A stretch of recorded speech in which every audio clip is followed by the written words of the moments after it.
What's going on, Fantasy World? It's your boy Hot Soup. And I'm coming to you live with our favorite episode of I Told You So. We're about to go over our top 5 starts and our top 5 sits from week 12 and see how we fared off. Yeah. All right, we're going to talk about our top 5 starts right now in week 12. Boy. Mm, mm, mm, mm. The Soup got his ass towed up in week 12. We're going to start off with our number 1 start in week 12 was Brian Robinson Jr.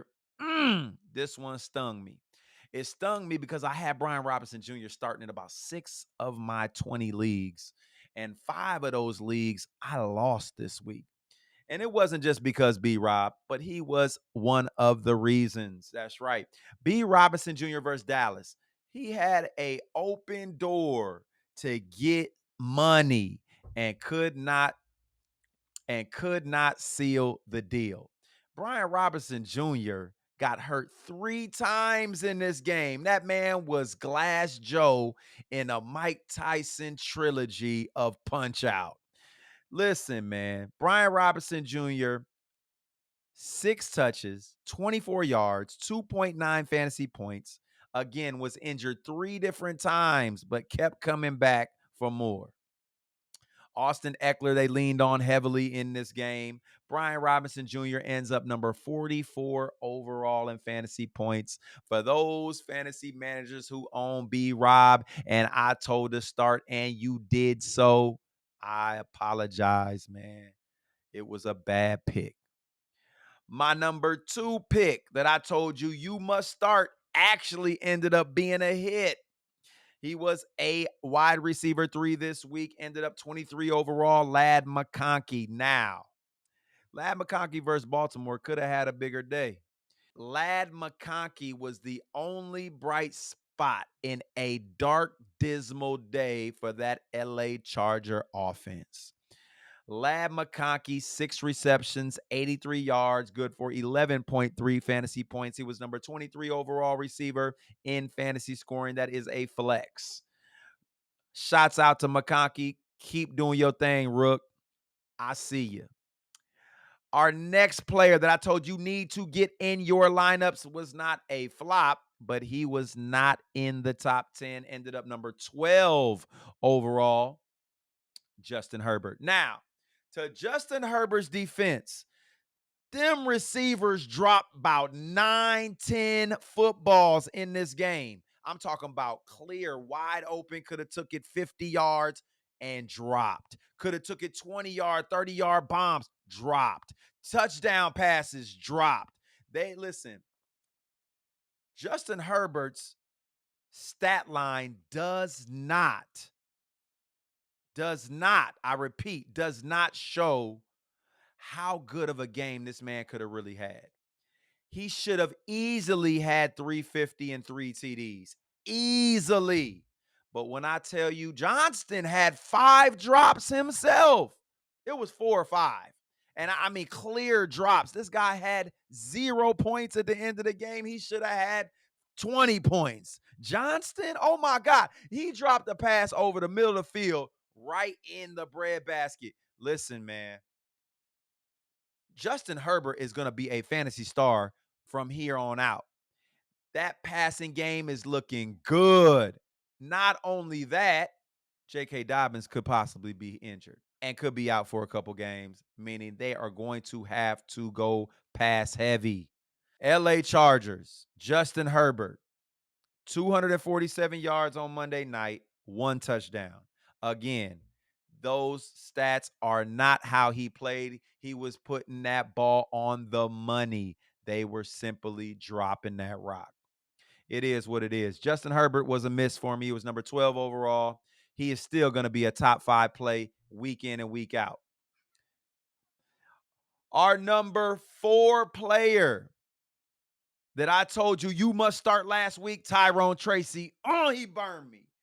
I don't know what it is, man. The matchup was sweet against Tampa Bay. He ends up with 13 touches, 72 yards, does not get in the end zone, 7 points, ends up number 30 overall in fantasy scoring for running backs. Tyrone Tracy's going to have better days, but this Sunday was not it.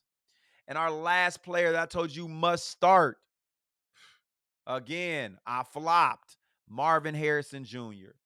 You never know what you're going to get with this guy, man. He's like Javonte Williams. Could be 16 points, the next week, 1 point.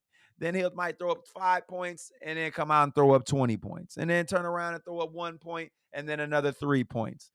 I am not messing with this guy no more this year. Marvin Harrison Jr., it was a sweet matchup, and he disappointed. 3 receptions, 47 yards, 6.2 fantasy points, number 51 overall. That's not what we drafted him for. Get him on your benches, even in sweet matchups. I'm not messing with Marvin Harrison Jr. no more. You heard it from the soup. Those were our top 5 starts we just went over. I'm going to go over our top 5 sits now in week 12. And we're going to start off with DeAndre Swift. I told y'all, sit that man. Did y'all sit him? Probably not. As advertised in week 12 on my top 5 sits, 16 touches, 65 yards, 8 fantasy points, ends up number 21, falling out the top 20. That's right, man. It was a hit for Hot Soup. Our next player, I told you must get out of your lineups. And he called me on the phone, said, Hot Soup, hold my beer. Sam Darnold. Sam Darnold turned into Arnold Schwarzenegger in the late sequel of The Terminator. Put up 331 yards on Chicago head. I did not expect that. And threw for 2 TDs. Now, I may say a couple of them bums over there in Chicago and them dumb turnovers, turning the ball over in Minnesota's red zone did not help our case. It didn't. It is what it is, man. They was holding Sam Darnold tough until that happened. Either way, Sam Darnold ends up number 6 quarterback overall in fantasy scoring in week 12, 21.1 points. Hey, man, I missed. It is what it is, man. I've been missing a lot lately. Need to get my juju right, man. Find my lucky rabbit's foot. Our number 3 player, I told you must sit. And I was right. Deebo Samuel. Mm, mm, mm, mm. Deebo Samuel got his bike snatched by Lil Red in 2025 remake of Friday. That's right. Deebo Samuel, 1 reception, 21 yards, 2.6 fantasy points versus Green Bay, ends up 74 overall. Oh! Boy, did I hit on that Deebo pick. It is what it is, man. Hopefully you sat him and found another option. Our number 4 player that I told you must sit. And he stung my ass. Jakobi Meyers. How does Jakobi Meyers go into Denver and get 10 receptions for 121 yards? No receiver has done that this year. I'm going to go with stats and facts before I go with feelings. And that was a factual pick. Just so happened Jakobi Meyers said, I'm here to stay. My name is going to be known in the NFL in the fantasy playoffs. Jakobi Meyers, if you can do that against Denver, he is a must start for me from now until the end of the fantasy season. 10 receptions, 121 yards, ends up number 9 overall. If he scores a tutty, he's a top 3 guy this week. Yeah, it is what it is. And our number 5 pick. I told you to bench this guy, and I caught hell in the comment section. How you gonna sit Jonathan Taylor? I have Jonathan Taylor in 5 leagues, and I sat him in all 5. Yeah. It starts right here, man. It starts right here. Facts, not feelings. I gave y'all the facts, and now I'm giving y'all my feelings. Yeah, I told you so. Jonathan Taylor in week 12. Dropped him off at 8 Mile Road before catching a plane back to Indy. He's over there with Eminem right now. This is my last chance. I got to blow. Nah, man. You got treated. Jonathan Taylor in week 12, 11 touches, 35 yards, 3.5 fantasy points, falls outside the top 30, ended up number 35 in fantasy scoring. There were only 26 starting running backs starting in week 12, man. You heard it from the soup. All I'm going to say is, I told you so. Hey, I went 4 for 10 on our top 5 starts, top 5 sits this week. I'm definitely going to crush it in week 13. Check out our episode for top 5 starts, top 5 sits later on this week. It's your boy, Hot Soupy. And I'm out.